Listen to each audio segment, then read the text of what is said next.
Ya baik ibu-ibu, KPM yang saya hormati dan saya banggakan. Tadi kita sudah membahas merencanakan uang dengan hati-hati, sudah dibuatkan kelompok juga, sudah membaca modulnya juga, dan saya perlu jelaskan lagi kenapa kita harus merencanakan uang dengan hati-hati.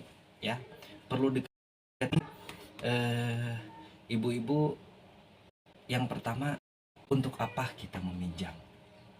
Ya, untuk apa kita meminjam? Sebaiknya hanya untuk memenuhi kebutuhan yang memang bukan keinginan pada saat itu, ya. Kalau untuk meminjam untuk berfoya-foya, kalau yang lainnya lebih baik ditahan. Terus yang kedua, apakah ada cara lain yang bisa dilakukan sebelum meminjam?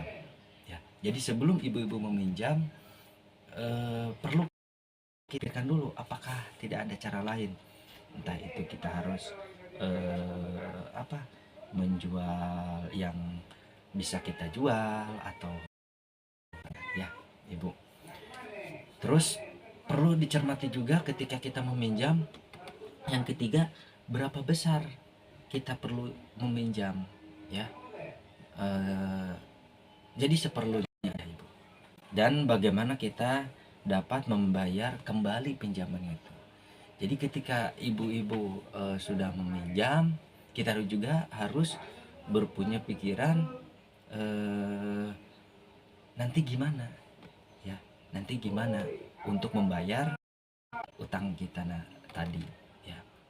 Jadi prinsipnya harus kumaha engke ulah engke kumaha, atau engke kumaha ya ulah kumaha engke nya ibunya, gitu, ya.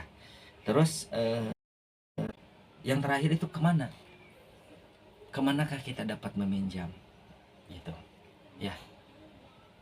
Itu hanya poin-poin, dan ini adalah tadi ibu-ibu sudah ibu-ibu tadi sudah dibagikan kelompok kepada 3 kelompok. Saya bacakan ya hasil ibu tadi. Ibu Lili datang ke bank pengkreditan rakyat yang beroperasi di desanya. Menurut petugas di sana, ia bisa meminjam uang, namun harus mencicil 10 bulan sebesar 50.000 ditambah bunga 10.000 per bulan. Ini jawaban ibu, ya, ya. Saya bacakan. Selain itu, ia harus menyerahkan sertifikat tanah atau kendaraan motornya atau kendaraannya. Ia tidak punya kedua. Sini ada jawabannya. Apa yang syarat yang poin pertama dari kelompok 1, sertifikat tanah, kendaraan motor. Terus selama pengkreditannya itu adalah 10 bulan.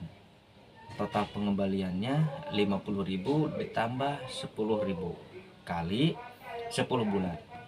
Jumlahnya yaitu 60.000 rupiah kali 10 bulan. Jadi totalnya untuk pengembalian hutang ibu selama 10 bulan itu sebesar 600.000, ya. Ya. Nah, untuk kelompok 2 ini ada lagi nih. Ibu Lili bertanya kepada koperasi. Ya, Ibu Lili bertanya kepada koperasi simpan pinjam yang ada di desa. Nah, petugas koperasi mengatakan bahwa dengan meminjam tersebut ia harus mengembalikan sebesar 45.000 selama 12 bulan. Namun demikian, pinjaman hanya diberikan kepada anggota yang memiliki simpanan di koperasi. Ibu Lili belum menjadi anggota koperasi tersebut. Nah, Ibu Lili di sini ada jawabannya. Syaratnya untuk kalau meminjam ke koperasi itu harus menjadi anggota koperasi dulu sebelumnya, ya, Ibu, ya.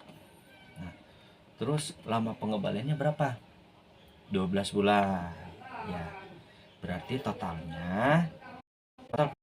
itu Ibu Lili harus mengembalikan 45.000 dikali 12 bulan. Ya, totalnya adalah 540.000.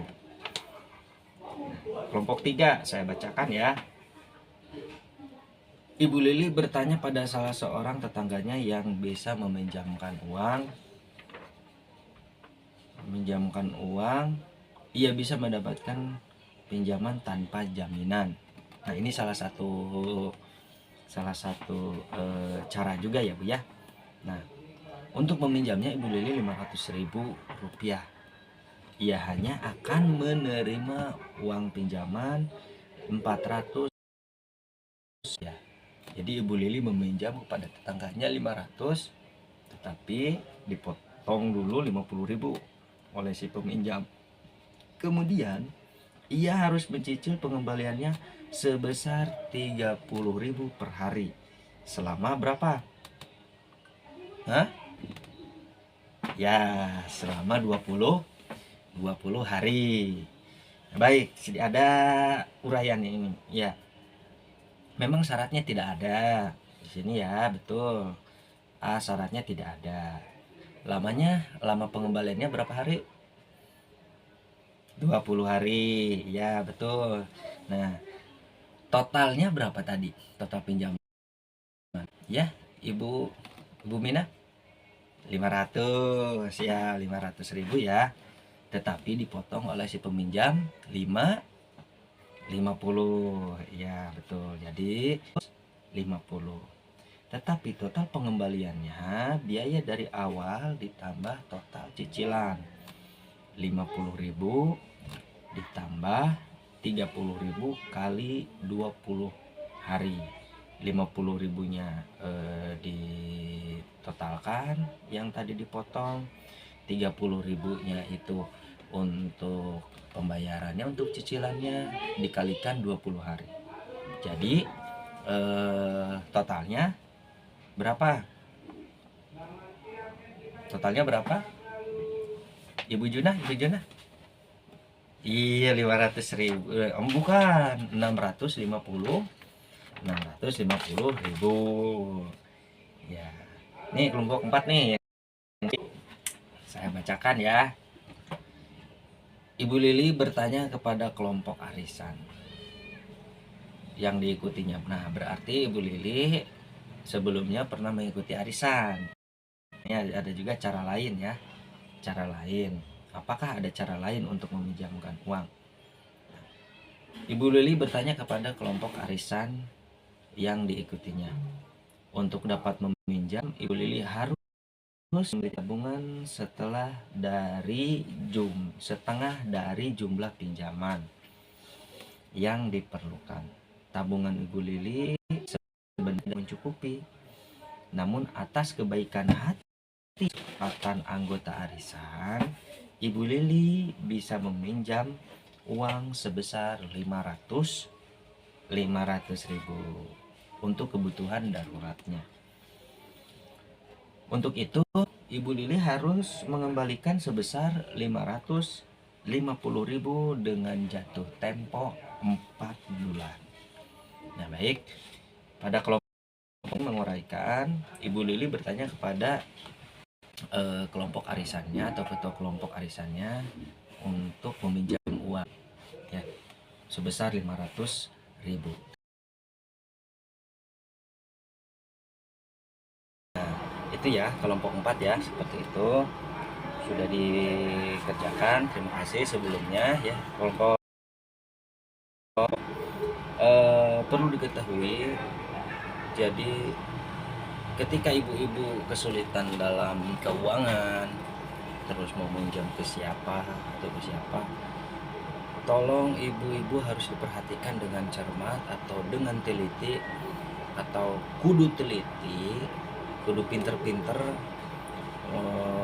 mencari pinjaman yang bisa memenuhi kebutuhan kita saat mendadak ya. Jangan kita langsung pinjam ternyata nantinya untuk peminjamannya itu kita tidak tahu ya. Harus hati-hati lagi ya Bu ya. Ya. Baik, ibu-ibu udah paham ya Ibu ya. Ya.